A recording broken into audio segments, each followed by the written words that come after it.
आलेला नाहीये आणि बंधक पण आलेला नाहीये. तर हे जो एक अफवा म्हणू शकतो आपण, ही चुकीच्या आहे आणि टोटल त्याच्यात काही हे नाही, काही बेस नाही. समजा काही झालं काही नाही होणार आहे. मी इथे बसलेली आहे. आम्ही काय करू शकतो नाही ना परत. आपण मी इथे बसलेली आहे. काही नाही होणार. असं काही नाही होणार. अगं ताई, आपण ज्याच्यासाठी ती लस देतोय तो जर आजार झाला त्यावेळेस तू काय करू शकशील हा विचार कर. जर मुलीला कॅन्सर झाला, तू लस नाही दिली आणि कॅन्सर झाला, नंतर कोणी विचारपूस करत नाही, कोणी आहे ते. ऐकत नाही. अगं मग तेच सांगते ना. मग जर कॅन्सर झाला तेव्हा कोण विचारपूस करणार आहे? त्याला तेव्हा कोट्यावधी कोणीच नाही चा खर्च लागतो. कसा लागतो तेव्हा काहीच करत नाही, माणूस जातो हातात. मग तेच म्हणते ना, त्याला वाचवण्यासाठीच आपल्याला हे करायचंय ना. आता पहिलं पाऊल उचलायचं. ताई, मी इथे बसलेली आहे. माझ्या हॉस्पिटल मुंबई नाकाला आहे. तुम्ही केव्हाही या.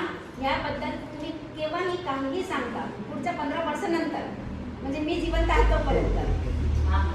आलं लक्षात? आणि 23,550 मध्ये कोणालाही काही झालेलं नाही. नाशिकमध्ये सगळ्यात फेमस हॉस्पिटल मॅडमचं. मॅडम इतक्या वर्षापासून प्रॅक्टिस करतायत. लहान मुलांच्या डॉक्टर आहे.